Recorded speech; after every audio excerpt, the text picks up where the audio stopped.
Hello बच्चों, कैसे हो? आज एक स्पेशल टॉपिक हम शुरू करने जा रहे हैं।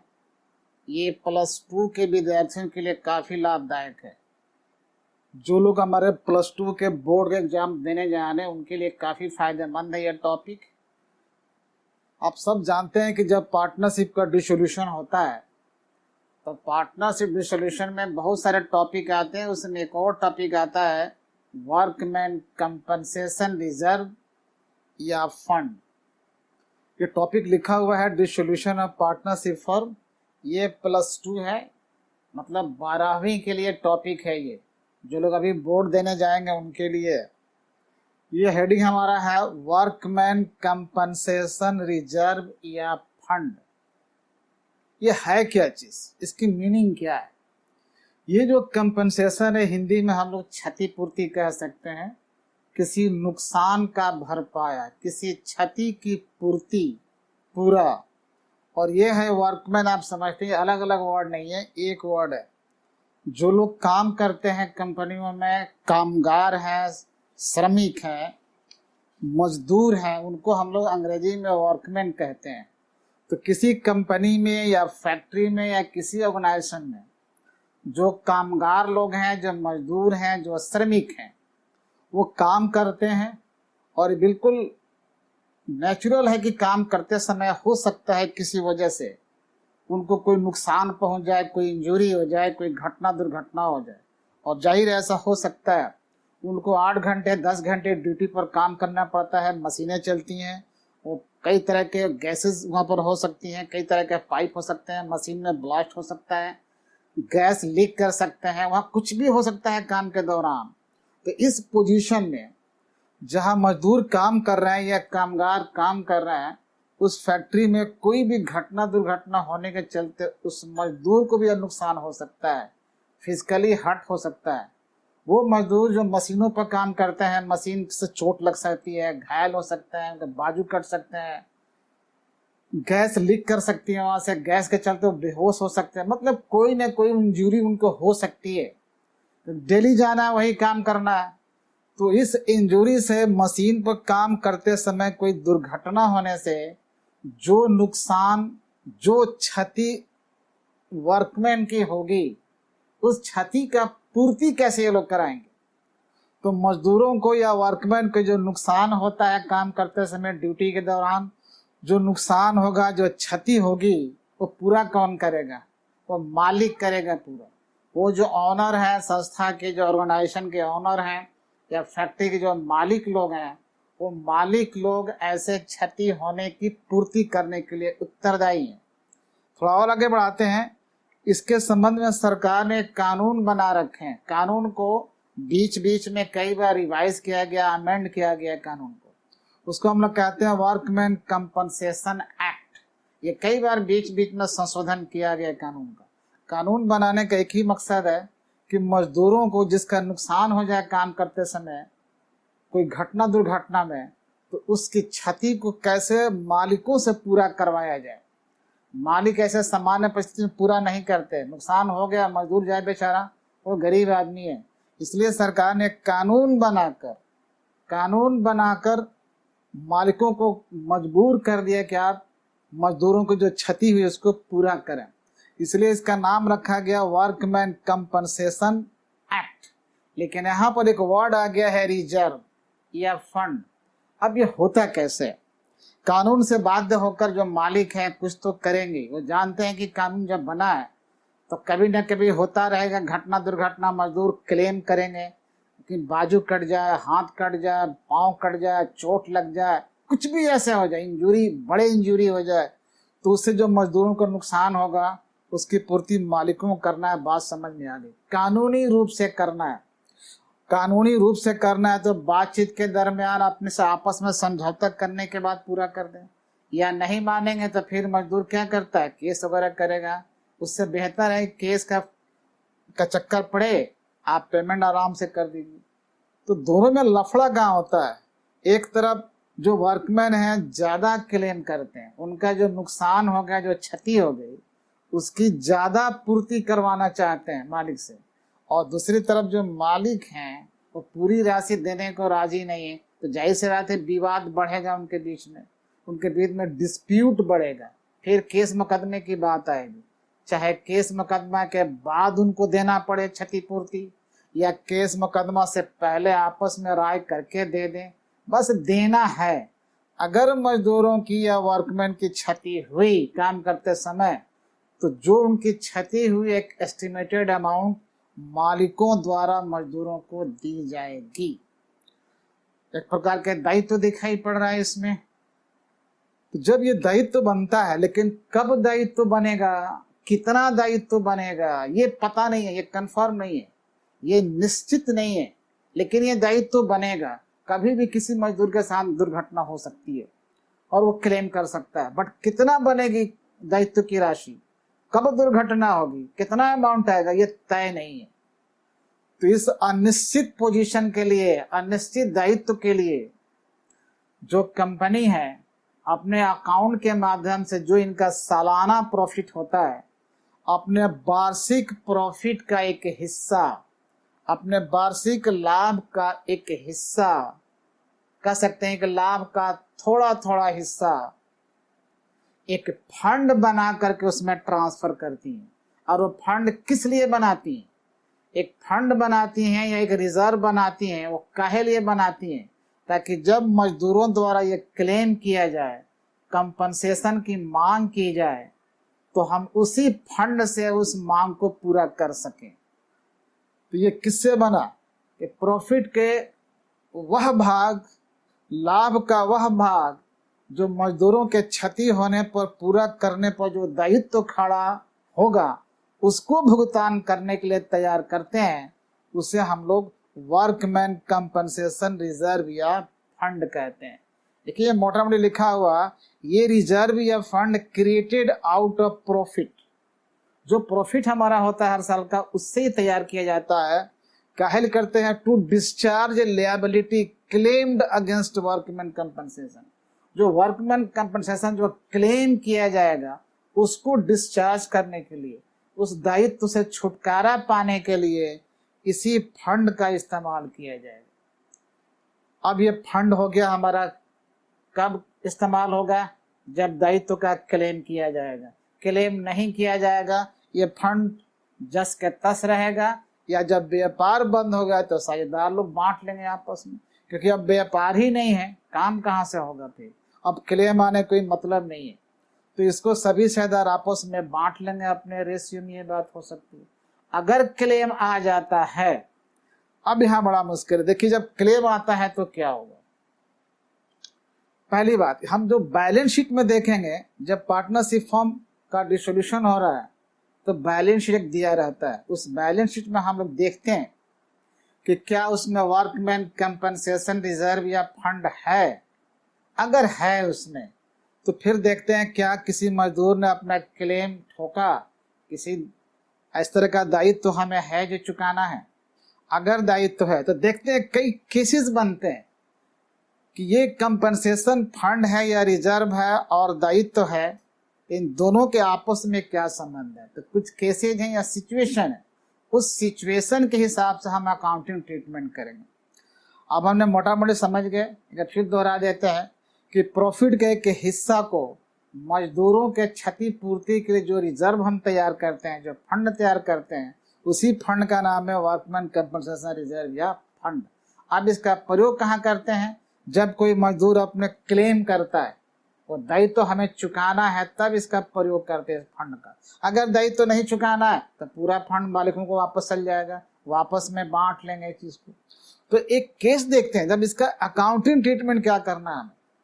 तो पहला केस हो सकता है, पहला सिचुएशन हो सकता है कि जो वर्कमैन कंपनसेशन रिजर्व है, जो वर्ड शॉर्ट में लिखा है वर्कमैन कंपनसेशन रिजर्व, ये बैलेंस शीट में तो है, हमारे बैलेंस शीट के लायबिलिटी साइड में दिखाई पड़ रहा है, लेकिन व्यापार बंद होने तक कोई भी दायित्व तो हमें नहीं चुकाना है, यानी कोई भी कंपनसेशन की राशि मांग नहीं है, तो चुकाना ही नहीं है। अब व्यापार अब बंद हो रहा है, तो एक सिचुएशन ये बनता है, एक केस ये बनता है कि हमारे बैलेंस शीट में वर्कमैन कंपनसेशन रिजर्व है, लेकिन कंपनसेशन के नाम पर कोई दायित्व तो नहीं चुकाना है, तब क्या करेंगे हम इसको?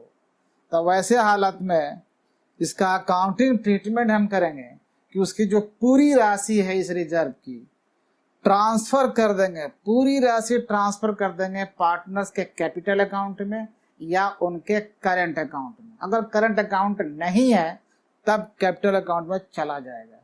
बस इसी से बात, ट्रीटमेंट इसका हो गया। अब जर्नल एंट्री पास करेंगे। केस नंबर 1 देख लेना। कब? जब बैलेंस शीट में वर्कमैन कंपनसेशन रिजर्व दिया हुआ है लेकिन कंपनसेशन की कोई लिएबिलिटी नहीं है, तब हम क्या जर्नल पास करेंगे? तो जर्नल पास करेंगे, वर्कमैन कंपनसेशन रिजर्व या फंड को डेबिट करेंगे और ऑल पार्टनर्स कैपिटल या करंट अकाउंट को क्रेडिट करेंगे। तो ये जर्नल बन गया वर्कमैन कंपनसेशन रिजर्व या fund account DR to all partners capital account या करंट अकाउंट। जितने पार्टनर्स हमारे होंगे ए बी सी डी, तो लिख सकते हैं ए कैपिटल, बी कैपिटल, सी कैपिटल, सीआर कर देंगे हम लोग। और जो ये अमाउंट है रिजर्व की, उस अमाउंट को सभी साझेदारों में उनके शेयरिंग, जो प्रॉफिट बांटने के जो शेयरिंग रेशियो है उसमें बंटवारा कर दो, जो आपको आता है बांटना। तो इस प्रकार ये पहली एंट्री समाप्त हो जाएगी। केस को ध्यान में रखना है। केस कौन सा है? जब बैलेंस शीट में ये रिजर्व है, वर्कमैन कंपनसेशन रिजर्व है, लेकिन कोई दायित्व तो नहीं है, चुकाना नहीं है, तब एक जर्नल ये पास करेंगे तो सामने दिखाई पड़ रहा है। कहानी खत्म। जरा केस नंबर 2 में देखते हैं। एक सिचुएशन ये भी बनता है, सिचुएशन 2 कह लें या केस नंबर 2 कह लें। Workman compensation reserve is less than the liability. इसका मतलब क्या है? जो बैलेंस शीट में हमारा जो रिजर्व है, ये रिजर्व कई प्रकार के रिजर्व होते हैं, स्पेशली इस रिजर्व की बात कर रहे हैं, वर्कमैन कंपनसेशन रिजर्व की बात कर रहे हैं। जब बैलेंस शीट में वर्कमैन कंपनसेशन रिजर्व है, ध्यान से देख लेना उस चीज में, तो जो उसमें राशि दी गई रिजर्व की, वर्कमैन कंपनसेशन रिजर्व की जो राशि है और जो हमारे कंपनसेशन के जो लिएबिलिटी है उसकी राशि है, तो दायित्व की राशि से कम पड़ जा रही है रिजर्व की राशि, यानी रिजर्व की राशि कम है और दायित्व हमको ज्यादा चुकाना है। जो डिस्चार्ज करना है जो लिएबिलिटी, उसकी अमाउंट ज्यादा है। ऐसा हो सकता है। तो अब क्या करें? इसको आप ऐसे समझो, थोड़ा ऊपर हम मिटा देते हैं, चीज को ऊपर मिटा दे रहे हैं थोड़ी, ताकि आप समझ पाओ।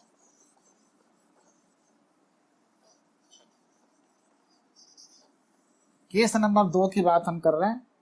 तो केस नंबर 2 की बात क्या है कि ये जो रिजर्व की राशि है वो कम है और जो दायित्व तो हमारा बनता है वो ज्यादा है। लिखा हुआ यहाँ पर workman compensation reserve is less than liability, यानी लिएबिलिटी ज्यादा है या रिजर्व की राशि कम है। तब क्या करना होगा? अगर ये सिचुएशन है, वैसे हालत में आपको रिलेशन अकाउंट में ट्रांसफर करना पड़ेगा। आप इसको एक्सटर्नल लिएबिलिटी मान करके रिलेशन अकाउंट के सीआर साइड में ट्रांसफर करेंगे।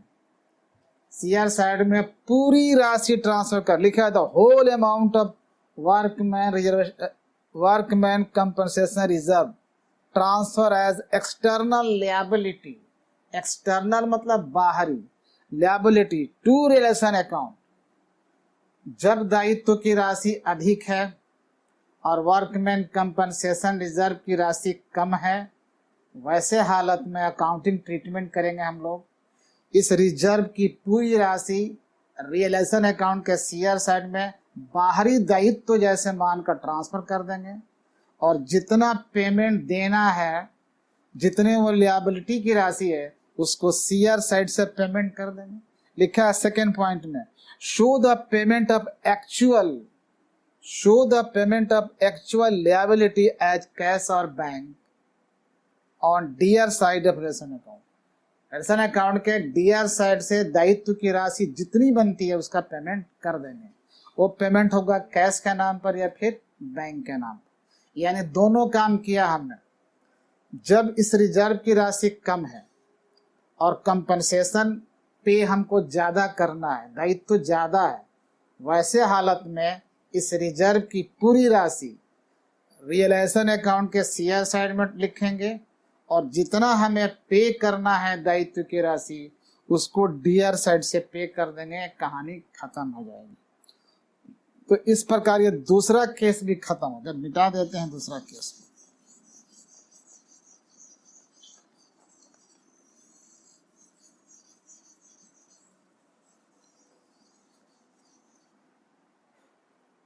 अब इसकी जर्नल एंट्री भी आएगी। तो आपको पता है जब हम लोग ट्रांसफर करेंगे जर्नल, अभी तो लिख दिया है कि क्या अकाउंटिंग ट्रीटमेंट लिखा है, अब इसका जर्नल कैसे बनेगा। केस नंबर दूसरा का जर्नल बना रहे हैं। ये जर्नल कैसे बनाएंगे, तो जो पहला जर्नल इसका बनाएंगे, ट्रांसफर करेंगे हम लोग, transfer to realisation account, transfer to realisation account. जब इस अकाउंट में ट्रांसफर करेंगे, पता है पूरी राशि ट्रांसफर करते हैं, तो क्या जर्नल बनेगा। हम लोग जर्नल बनाएंगे workman compensation reserve account dear to realisation account. ये शॉर्ट में लिख रहे हैं रियलाइजेशन अकाउंट। जब रिजर्व की राशि कम है, दायित्व की राशि ज्यादा है, तो पूरी राशि ट्रांसफर कर देते हैं रियलाइजेशन अकाउंट में सीआर साइड में। क्या मानकर, एक्सटर्नल लायबिलिटी मानकर करते हैं, और फिर उसका पेमेंट करते हैं। तो दूसरा जर्नल एक बनाएंगे, पेमेंट करने पर। जब आप पेमेंट करोगे तो क्या एंट्री बनाओगे, तो बिल्कुल पेमेंट कर लेते हैं, तब एंट्री हम लोग बनाएंगे realisation account dear to cash या बैंक अकाउंट। ऐसी परिस्थिति में जब रिजर्व की राशि कम है, दायित्व की राशि ज्यादा है, तो दो एंट्री करेंगे हम लोग जर्नल की। एक ट्रांसफर करने की एंट्री, इसको एज एक्सटर्नल लायबिलिटी एज्यूम कर लेते हैं, और फिर उसका पेमेंट के करेंगे, कहानी खत्म हो जाएगी। तो इस प्रकार हमारा केस नंबर दूसरा पूरी तरह समझ में आ गया होगा। इसको मिटा रहे हैं। अब चलते हैं जरा केस नंबर तीसरा में।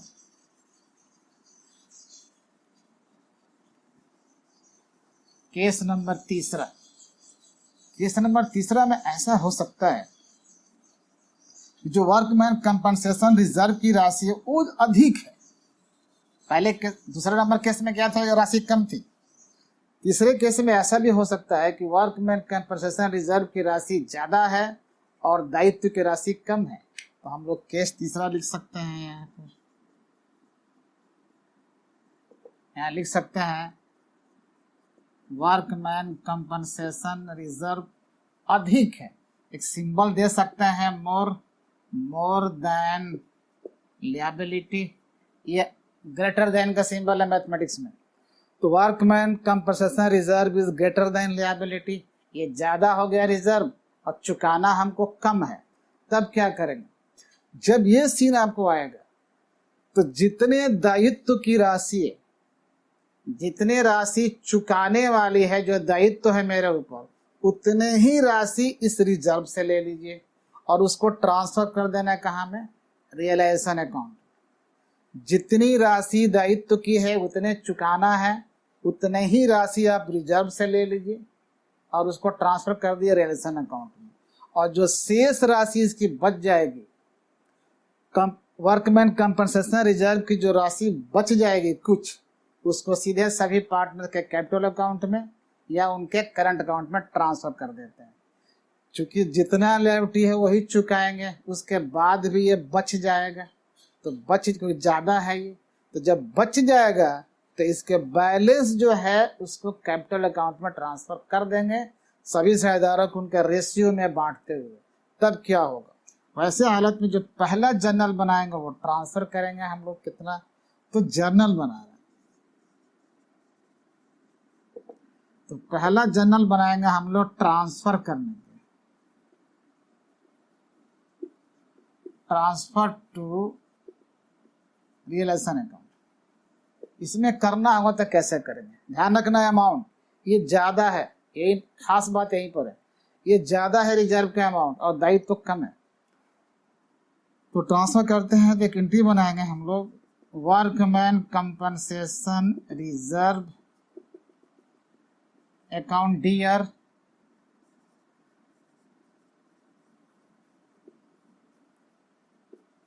To realisation account, workman compensation reserve account dear to realisation account.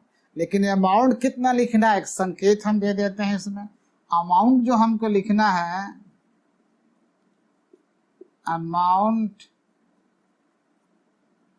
Equal to liability, जितनी लिएबिलिटी है उसके बराबर इसमें अमाउंट लिखनी है। ठीक है जी, तो सेम ये बात हो गई। और इस प्रकार ये हमने ट्रांसफर की एंट्री कर दी। अब पेमेंट करने की बात आएगी, बिल्कुल पेमेंट आसान है कर लेना। दूसरी एंट्री करेंगे, पेमेंट करें, चूंकि दायित्व है तो चुकाना है हमको, तो चुकाएंगे बस वही।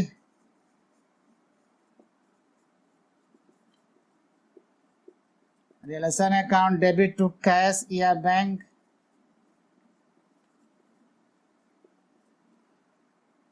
इस प्रकार पेमेंट भी हो गया। तो ये तीसरा केस भी हमारा समाप्त हो गया। इसको याद रखें, तीसरा केस ऐसा हो सकता है कि जो वर्कमैन कंपनसेशन रिजर्व की राशि है वो अधिक है और दायित्व चुकाना हमको कम है।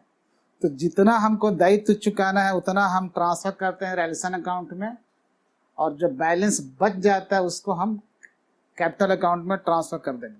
अब देखना इसका बैलेंस जो बचा गया, कितना बैलेंस बचा है, जरा एक और एंट्री करें, जरा मिटाते हैं ऊपर से, यहां से मिटा दो। चाहे तो उसको वहीं पे कर सकते हैं, यहीं पे कर ले, चलेगा कहाँ, यहीं पे कर लेते हैं, अलग कहाँ करने।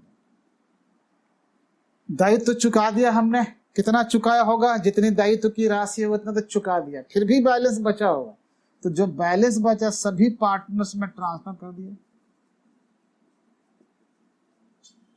All partners capital account. यहां पर संकेत मान लेते हैं balance, balance of workman compensation reserve. जो उस रिजर्व का बैलेंस बचा है वो सभी पार्टनरों के खाता में ट्रांसफर कर दीजिए। अब रेशियो में बांटना पड़ेगा, अगर ए है तो ए कैपिटल, बी कैपिटल, सी कैपिटल, इस तरह से नीचे सबका नाम आ जाएगा और उनका जो रेशियो है बांटने का लाभ हानि, उसी रेशियो में इस बैलेंस अमाउंट को बांट दिया जाएगा, सामने लिख दिया जाएगा। तो इस प्रकार इसके दोनों एंट्री का हमने खत्म कर दिया। अब आते हैं केस नंबर चौथा में। चौथा केस ऐसा हो सकता है कि ये इस रिजर्व की राशि, वर्कमैन कंपनसेशन रिजर्व की राशि और दायित्व दोनों बराबर हो सकता है, दोनों बराबर हो सकता है। तब हमें क्या करना होगा, तो लिख सकते हैं यहां पर केस नंबर चौथा। एक सिचुएशन ये भी हो सकता है कि वर्कमैन कंपनसेशन रिजर्व के अमाउंट और दायित्व के अमाउंट दोनों इक्वल हो जाए। तो सिंबॉलिक हम दिखा रहे हैं यहाँ पर, workman compensation reserve is equal to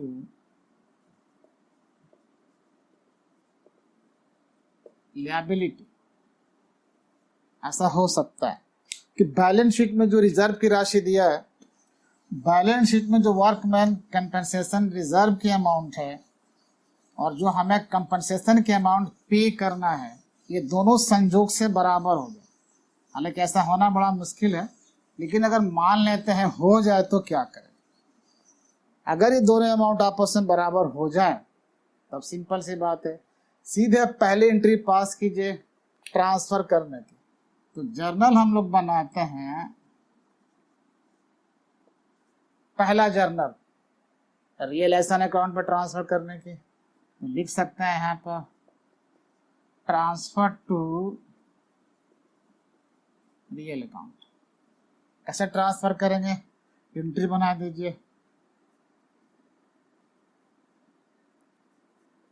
workman compensation reserve account dear to realisation account.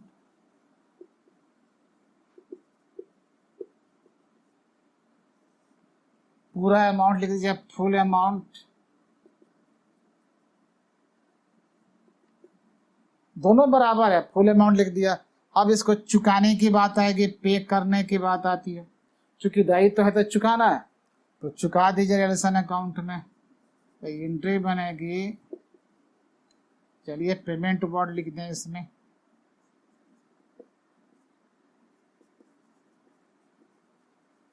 For payment. जब पेमेंट करेंगे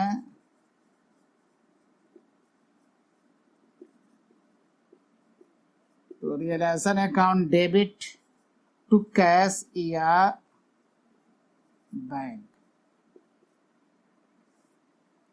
इस प्रकार हमने पेमेंट कर दिया। पहले हमने ट्रांसफर किया उसको और उसके बाद पेमेंट कर दिया, दोनों कहानी खत्म हो गई। केस ध्यान रखना है कि दोनों ही बराबर है। वर्कमैन कंपनसेशन रिजर्व की राशि इज इक्वल टू लिएबिलिटी, जो चुकाना है हमको, दोनों अब बराबर है। तो जब दोनों बराबर है, कहाँ ट्रांसफर करेंगे? रियलाइजेशन अकाउंट में ट्रांसफर करेंगे। ट्रांसफर करेंगे तो एक एंट्री पास करेंगे, फिर दायित्व है तो पे करेंगे, फिर दूसरी एंट्री पास करेंगे। इस प्रकार ये भी खत्म हो जाएगा। अब आते हैं पांचवी सिचुएशन, क्या है इनकी। एक पांचवी सिचुएशन ऐसा बन सकता है कि बैलेंस शीट में, हमारे जो बैलेंस शीट है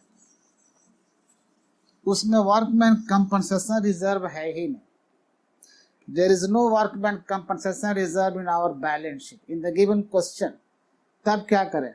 but there is a liability to pay against workman compensation. दायित्व तो है, चुकाना है। अचानक कुछ हो गया किसी को, अब वो चढ़ गया कि मेरा पैसा चुकाइए। इसके लिए पहले से हम रिजर्व बना के नहीं रखे हैं। जब रिजर्व बना के नहीं रखे हैं तो बैलेंस शीट में दिखाई ही नहीं पड़ेगा। तो कह सकते हैं कि बैलेंस शीट में वर्कमैन कंपनसेशन रिजर्व तो है ही नहीं, लेकिन एकाएक हमें एक कंपनसेशन देना पड़ेगा, किसी को दुर्घटना हो गई साथ में, कानून है तो चुकाना तो पड़ेगा ही। तब क्या करेंगे? तो कह सकते हैं कि वर्कमैन कंपनसेशन नहीं है या जीरो है, लेकिन दायित्व तो है। तो ये केस आ गया हमारा पांचवा केस ऐसा हो सकता है कि there is no workman compensation reserve,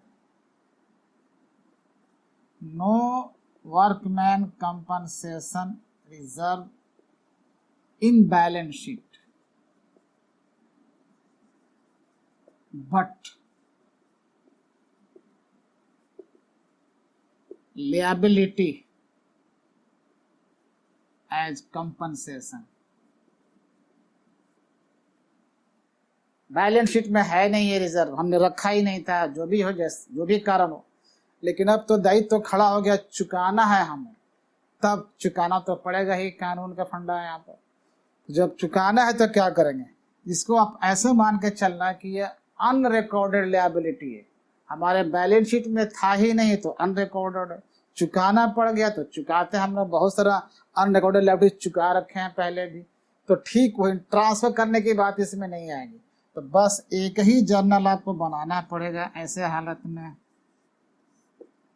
सिर्फ पेमेंट का, अनरिकॉर्डेड लिएबिलिटी का सिर्फ हम लोग पेमेंट करते हैं, उसको ट्रांसफर नहीं करते हैं। बिल्कुल वैसा ही होगा, ये रिकॉर्ड में था ही नहीं, चुकाना पड़ रहा, तो सीधे पेमेंट कर दीजिए। फॉर पेमेंट, पेमेंट करेंगे तो ये एंट्री बनाएंगे,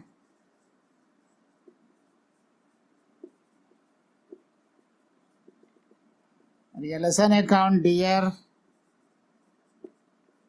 टू कैश या बैंक अकाउंट, और जैसे एंट्री पास करेंगे खत्म हो जाएगा। जब आप रिलेशन अकाउंट दिखा रहे होगे तो उसके डियर साइड में टू कैश से बैंक लिखेंगे, और जब जनरल बनाना होगा तो जनरल हमने समझा दिया। तो इस प्रकार वर्कमैन कंपनसेशन रिजर्व या फंड के बारे में पूरी कहानी हमने खत्म कर दी। हम सब जानते हैं कि अक्सर कोई मजदूर, कामगार जो श्रमिक काम करते हैं, वो कुछ न कुछ होते रहता है, कुछ उनको दुर्घटना हो जाती है तो उसके मुआवजा मालिकों द्वारा दिया जाता है। सरकार ने कानून बनाकर उनको मजबूर कर दिया है कि अगर घटना दुर्घटना हो जाएगी मजदूरों को, श्रमिकों को, तो उसका पेमेंट आपको देना पड़ेगा। किसी के बाजू कट जाए, कोई दुर्घटना हो जाए तो वो क्लेम कर सकता है। कितनी राशि एग्जैक्ट होगी ये कहना मुश्किल है, फिर भी एक एस्टिमेशन है ताकि उसकी जो क्षति हुई है, नुकसान हुआ, पूरा किया जाए। हम लोग उसी पर बात कर रहे थे, इस चीज़ को समझ रहे थे, और यहाँ पर टॉपिक आकर ये समाप्त होता है। अब आराम से आप एंट्री कर सकते हैं, जर्नल बना सकते हैं, इसका लेजर बना सकते हैं, रिएक्शन अकाउंट में कहाँ लिखेंगे, ट्रांसफ़र करेंगे, पेमेंट करेंगे, कब करेंगे, सारी चर्चा हम कर चुके हैं। ठीक है, फिर मिलते हैं नेक्स्ट वीडियो में। तब तक के लिए धन्यवाद।